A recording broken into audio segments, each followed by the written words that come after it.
Hello students, आज मैं आपको 9th क्लास का नेक्स्ट सेम चैप्टर सेल के ऑर्गेनल्स में गोल्गी एपरेटस के बारे में पढ़ाऊंगी। ये है आपका गोल्गी एपरेटस। ठीक है, ये गोल्गी एपरेटस का स्ट्रक्चर है। गोल्गी एपरेटस को हम लोग गोल्गी बॉडी या गोल्गी कॉम्प्लेक्स के नाम से भी जानते हैं। ठीक है, Golgi apparatus consist of a membrane. Golgi apparatus क्या, ये मेम्ब्रेन के बाउंडेड मेम्ब्रेन के स्ट्रक्चर से बने हुए हैं, ये जो कि फ्लूइड फिल्ड वेसिकल्स, जिसमें वेसिकल्स होते हैं। वेसिकल्स क्या है, छोटे छोटे राउंड राउंड ये स्ट्रक्चर, ये क्या है, ये वेसिकल्स हैं जो कि फ्लूइड इसमें भरकर एक जगह से दूसरी जगह ट्रांसफ़र होता है। उसके बाद है वैक्यूल्स। वैक्यूल्स क्या हुए, छोटे छोटे छिद्र हो गए इसमें। और सिस्टर्ने। सिस्टर्ने क्या है, हर एक ये फोल्डेड स्ट्रक्चर जो है ये सिस्टर्ने है। सिस्टर्ने क्या होता है, cisternae are usually stack together. आपस में स्टैक के रूप में पैरेलली अरेंज्ड होते हैं। जैसे कि कोई सिक्का होता है, सिक्का अरेंज होता है, वैसे ही ये अरेंज्ड होते हैं सैक के रूप में। जैसे सिक्का होता है, एक सिक्के के ऊपर दूसरा, दूसरा के ऊपर तीसरा, तीसरा के ऊपर, उसी ढंग से ये पैरेलली अरेंज्ड होते हैं ये structure. It exist an extensive network near nucleus in animal cells. ये क्या करता है, न्यूक्लियस एनिमल सेल्स के में ये एक नेटवर्क लाइक का स्ट्रक्चर अपीयर करता है।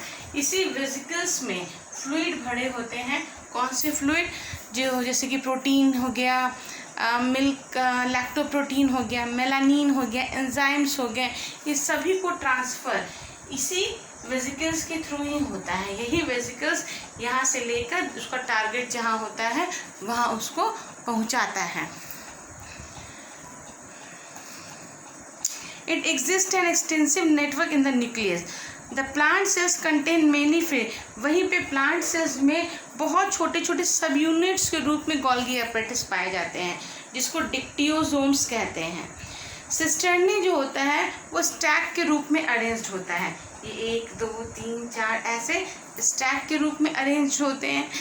साथ में सिस्टर्नी का एक फेज जो होता है, सिस्टर्नी क्या हुआ, ये जो स्ट्रक्चर है ये सिस्टर्नी है। तो इसका ऊपर का जो फेज होता है उसको हम लोग ट्रांसफेज कहते हैं, और नीचे के फेज को हम लोग सिस फेज कहते हैं। ठीक है, गोल्गी एपरेटस मेनली बैक्टीरिया में, ब्लू ग्रीन एल्गी में, स्पर्म्स में, आरबीसीज में, ये सभी में एब्सेंट रहता है। इसका फंक्शंस क्या है, फंक्शन क्या है इसका सबसे बड़ा, ये it is a way of station. ये वे ऑफ स्टेशन है जहाँ पे चीज़ों को ये पैकेजिंग का काम करता है।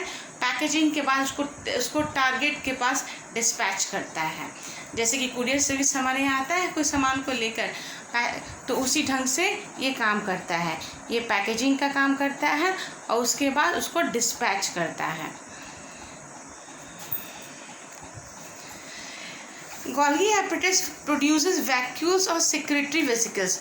वैक्यूल्स जो है राउंड राउंड स्ट्रक्चर, इसको सेक्रेटरी वेसिकल्स भी कहते हैं, क्योंकि ये फ्लूइड्स को सिक्रीट करता है, जिसमें प्रेजेंट क्या होते हैं, enzymes, proteins, cellulose, melanin pigments, lactoprotein of milk, ये सभी चीज़ को लेकर उसके टारगेट साइट तक ये पहुंचाने का काम करता है।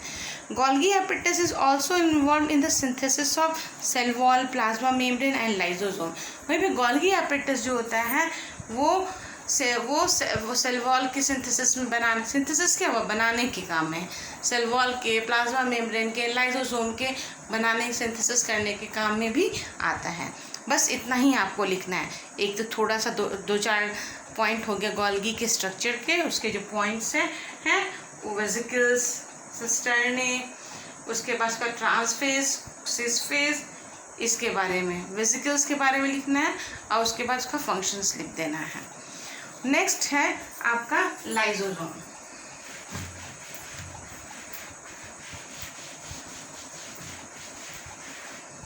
लाइजोसोम क्या है, it is simply tiny spherical structure.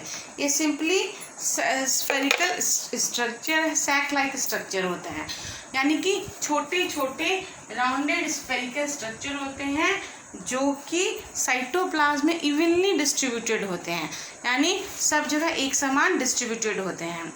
Each lysosome is a small vesicle surrounded by a single membrane. Her vesicle जो होता है एक मेम्ब्रेन से घिरा हुआ रहता है एंड उसमें बहुत ही पावरफुल एंजाइम पाए जाते हैं। ठीक है, these enzymes are capable of digesting और ब्रेक डाउन। यही एंजाइम्स जो होते हैं इनमें काबिलियत होती है मटेरियल को डाइजेस्ट करने की, मटेरियल को ब्रेक डाउन करने की। ठीक है, ये RER से उत्पन्न होते हैं, वहीं पर आपका गोल्गी एपेरेटस जो था वो SER से उत्पन्न होता है, और लाइसोसोम किससे उत्पन्न होता है? RER से। इसका फंक्शन क्या है?